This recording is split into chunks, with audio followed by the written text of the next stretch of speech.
And not wasting any time, getting right back to it, we've got yet another video for today.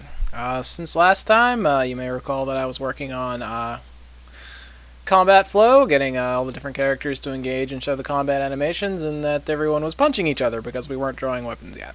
Well, I figured I'd take a quick detour off to work on items for a bit so that we could have each character load its appropriate weapon graphic, and then we'd get right back to combat, but that turned out to be a bit bigger of a project than I had anticipated, and I ended up doing a lot more work on just items in general. They are a lot further along than they were, so let's show off what we got.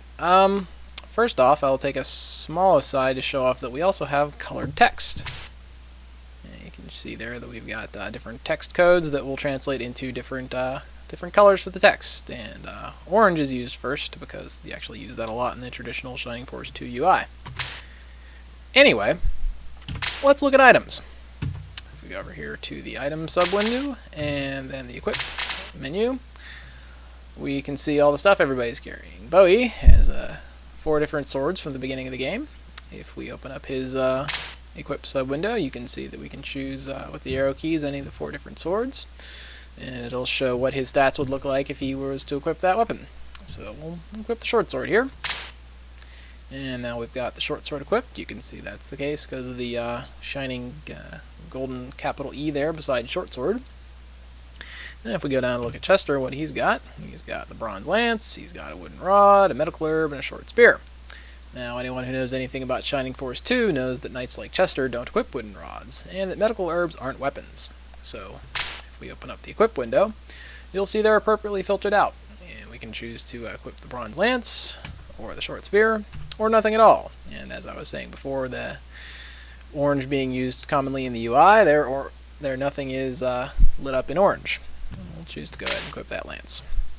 And also you can see Sarah here is carrying the wooden rod, another medical herb, and the Indra staff. Now, a priest like her could eventually promote into being a vicar, and vicars can use Indra staffs, but priests cannot. So if we look at her sheet here, the only thing she can equip is the wooden rod. Now if we back out of here and go back to just everyone's member screen, you can see here that it does carry over, that everyone's equipment is properly lit up.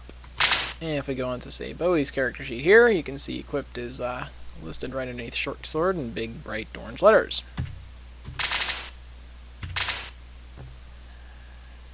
And now I can also show you the inner workings of the item system in the items.sfs script here. And as you can see here, we've got the key for all the different commands you can use to create an item. You start an item with a begin new item and then its name, and then end a given item with that. There are defaults for just about every set here, so for whatever reason you didn't need to specify everything in a given pass and you knew what the defaults were, you could go kind of quick, but we're spelling everything out here. We've got the wooden sword here. It is a weapon, so that you know that you can only equip weapons in the weapon slot. You can't equip accessories in the weapon slot.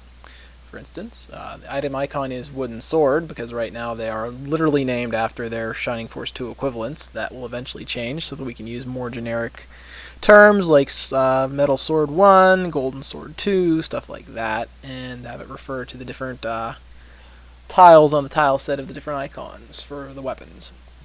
And then cutscene graphics file name here is set to none because I currently haven't ripped any, and I haven't gone back to work on the cutscenes yet to actually load them, but the spot is set aside for them to do that. We'll probably be doing that next.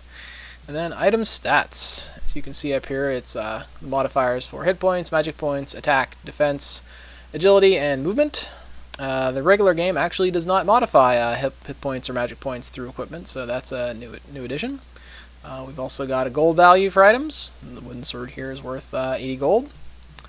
We add item range of 1. We're not specifying minimum or maximum ranges because we just add each particular range individually.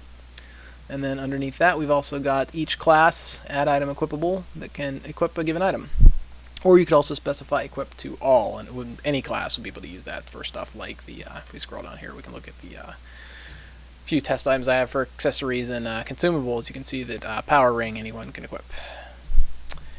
So that's about it for now. I'll be moving forward on setting cutscenes to actually use the file names that are specified for each item, and then we'll go from there. I'll see you guys next time.